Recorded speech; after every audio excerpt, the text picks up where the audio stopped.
حامدا ومصليا أما بعد فأعوذ بالله من الشيطان الرجيم بسم الله الرحمن الرحيم قال الله تبارك وتعالى في القرآن المجيد ولا تباشروهن وأنتم عاكفون في المساجد صدق الله العظیم۔ معزز سامعین کرام، خوش قسمت فرزندان اسلام رمضان شریف کے آخری عشرہ کا مسنون اعتکاف فرما رہے ہیں۔ آپ تمام احباب سے بصد ادب گزارش ہے کہ اپنی خصوصی دعاؤں میں ہمیں یاد رکھیں۔ ہم بھی آپ کے لیے دعا گو ہیں کہ اللہ تبارک و تعالی آپ سب کو ان عظیم گھڑیوں سے کما حق مستفید ہونے کی توفیق عطا فرمائے۔ چند ایک مسائل آپ کی سماعتوں کی نظر کر رہا ہوں، غور سے سنیے گا اور اس ویڈیو کو زیادہ سے زیادہ جلد از جلد شیئر کریں، فالو کریں اور سبسکرائب کریں تاکہ بر وقت عام مسائل معتکفین اور حضور صلی اللہ علیہ وسلم کے امتیوں تک پہنچ سکیں اور وہ ان سے مستفید ہو سکیں اور ہم سب کے لیے صدقہ جاریہ بن سکیں۔ تو سب سے پہلے مسجد کے حوالہ سے اہم مسائل۔ مساجد اللہ، یہ اللہ تبارک و تعالیٰ کی زمین میں سے سب سے مقدس جگہ اور مقامات ہیں۔ ان کا ادب و احترام کرنا ہم سب پر لازم ہے۔ علاوہ ازیں معتکفین مساجد میں جو بیٹھے ہیں ان کو یہ جاننا چاہیے کہ مساجد کے دو حصے ہوتے ہیں، ایک عین مسجد اور دوسرا فنائے مسجد۔ عین مسجد وہ حصہ ہوتا ہے جسے واقف نے یعنی زمین وقف کرنے والا، دینے والا یا انتظامیہ نے اس کو عبادت الہی کے لیے مختص کیا ہو، اور دوسرا حصہ فنائے مسجد کا ہوتا ہے۔ یہ وہ حصہ ہے جسے واقف یا انتظامیہ نے مسجد کی اور ائمہ کرام اور دیگر بچوں کی تعلیم و تربیت کے لیے اور دیگر ضروریات کے لیے مختص کیا ہو، تو ان جگہوں کو فنائے مسجد کہا جاتا ہے۔ مثلا لائبریری اور اذان دینے کے لیے کمرہ، منارہ، بچوں کی تعلیم و تربیت کے لیے ناظرہ اور حفظ یا دینی تعلیم کے لیے جو 7 مدرسہ یا کمرے ہوتے ہیں، اسی طرح امام صاحبان کے حجرے اور رہائش گاہیں اور وضو خانہ، جوتے اتارنے کی جگہ اور لیٹرینز، یہ جتنی بھی جگہ ہوتی ہیں یہ فنائے مسجد میں آتی ہیں۔ تو معتکفین سے گزارش ہے کہ فنائے مسجد میں بغیر کسی شرعی اور طبعی عذر اور مجبوری کے نہیں آ سکتے۔ اگر آپ نے فنائے مسجد میں بغیر کسی شرعی مجبوری اور طبعی عذر کے فنائے مسجد میں قدم رکھا، چلے پھرے آئے، تو اعتکاف فاسد ہو جائے گا، ٹوٹ جائے گا اور آپ کو خبر تک نہ ہوگی۔ لہٰذا ان جگہوں میں جو فنائے مسجد ہیں ضرورت کی وجہ سے آئیں۔ مثال کے طور پر جمعہ کہیں قریبی مسجد میں ہوتا ہے، جس مسجد میں آپ بیٹھے ہیں وہاں جمعہ نہیں ہو رہا تو قریبی مسجد میں جو ہے آپ جمعہ پڑھنے کے لیے جا سکتے ہیں، اور وہ بھی جو خاص وقت ہے جب امام منبر پہ آتا ہے اور پھر نماز پڑھاتا ہے، تو بس اتنے وقت میں آپ وہاں جا سکتے ہیں۔ پہلے تو کوشش کریں کہ جہاں جمعہ ہوتا ہے اس مسجد میں اعتکاف فرمایا کریں، اور یہ بھی شہر والوں کے لیے دیہات میں جمعہ فرض ہی نہیں ہے، اس لیے وہ دیہات میں اگر کوئی بیٹھا ہے تو وہ جمعہ پڑھنے کہیں نہ جائے، وہاں ہی بیٹھا رہے اور اس کا الٹرنیٹو نماز ظہر ادا کر لے۔ اور جو شرعی عذر ہیں وہ تو آپ نے سن لیا، اور دوسرے طبعی عذر ہیں، مثلا رفع حاجت کے لیے، غسل جنابت کے لیے، وضو کرنے کے لیے جا رہا ہے فنائے مسجد میں عین مسجد سے نکل کر، تو پھر شرعاً جائز ہے۔ اور اگر یہ طبعی معذوریاں اور عذر نہیں ہے تو پھر کسی صورت میں فنائے مسجد میں نہیں جا سکتا، جائے گا تو اس کا اعتکاف فاسد ہو جائے گا، ٹوٹ جائے گا اور اسے علم بھی نہیں ہوگا۔ لہٰذا اس میں بڑی احتیاط کی ضرورت ہے۔ آپ 10 روز تقریباً اللہ کے مہمان بنے ہوئے ہیں، اس کو کما حق ہو، جس طرح اللہ اور اس کے رسول صلی اللہ علیہ وآلہ وسلم کی تعلیمات ہیں ادا کریں تاکہ صحیح معنوں میں مستفید ہو سکیں۔ اس کے علاوہ غسل کے حوالہ سے مسائل پوچھے جاتے ہیں، تو غسل کی 3 اقسام بنتی ہیں، ایک فرض اور واجب ہے، اور دوسرا مسنون ہے، اور تیسرا جو عمومی نہایا جاتا ہے، غسل کیا جاتا ہے گرمی کی شدت حرارت کو ختم کرنے کے لیے، یا ویسے طبیعت کا تقاضا ہوتا ہے تو بندہ نہا لیتا ہے۔ تو جو پہلے 2 غسل ہیں، نہانا ہے یعنی غسل جنابت اور مسنون، اس کے لیے آپ فنائے مسجد میں جا سکتے ہیں، باتھ روم میں جا سکتے ہیں اور نہا سکتے ہیں، غسل جنابت کے لیے بھی اور غسل مسنون کے لیے بھی۔ غسل جنابت جیسا کہ معتکف محتلم ہو گیا، احتلام آ گیا اور وہ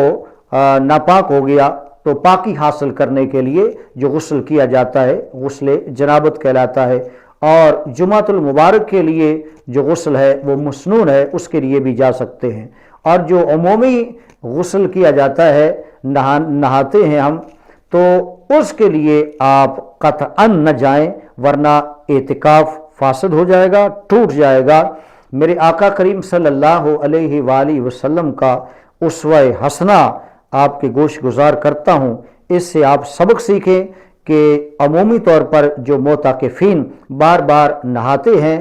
تاکہ جو ہے گرمی کی حدت ختم ہو جائے، یا ایک طبیعت کا ان کا تقاضا بھی ہوتا ہے، تو وہ حضور کا اسوہ حسنہ غور سے سنیں۔ میرے آقا کریم رحمت عالم نور مجسم شفیع معظم صلی اللہ علیہ وآلہ وسلم ہر سال رمضان شریف کے آخری عشرہ کا اعتکاف فرمایا کرتے تھے۔ یہ بخاری شریف کی میرے پاس قدیمی کتب خانے کی حدیث مبارکہ ہے، اس کے علاوہ پوری سیاستہ میرے سامنے پڑی ہے۔ ان کتب حدیث میں اور بالخصوص بخاری اور مسلم میں متفق علیہ حدیث مبارکہ ہے۔ ام المومنین حضرت عائشہ صدیقہ طیبہ طاہرہ رضی اللہ تعالی عنہا فرماتی ہیں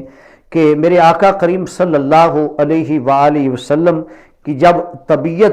تقاضا کرتی نہانے کا یا غسل کرنے کا، جو عمومی طور پر ہم کرتے ہیں، تو سرکار دو عالم صلی اللہ علیہ وآلہ وسلم فرماتی ہیں کہ کان النبی صلی اللہ علیہ وآلہ وسلم یصغی الی رأسہ وہو مجاور فی المسجد فارجلہ وانا حائض۔ یہ صفحہ نمبر 271 ہے قدیمی کتب خانے کی، یہ بخاری شریف ہے۔ اور اسی طرح صفحہ نمبر 272 میں اللہ تبارک و تعالی کے پیارے محبوب کا عمل لکھا ہوا ہے کہ مومنوں کی ماں فرماتی ہیں وَكَانَ يُخْرِجُ رَأْسَهُ مِنَ الْمَسْجِدِ وَهُوَ مُعْتَكِفٌ فَأَغْسِلُهُ وَأَنَا حَائِضٌ۔ ان دونوں حدیث طیبہ سے یہ بات واضح ہو گئی، مومنوں کی ماں فرمانا یہ چاہتی ہے، مسئلہ یہ سمجھانا چاہتی ہے کہ جو معتکف ہے وہ عمومی نہانے کے لیے اور غسل کے لیے جب اس کی طبیعت تقاضا کرے تو فنائے مسجد میں نہیں جا سکتا۔ اس میں آپ نے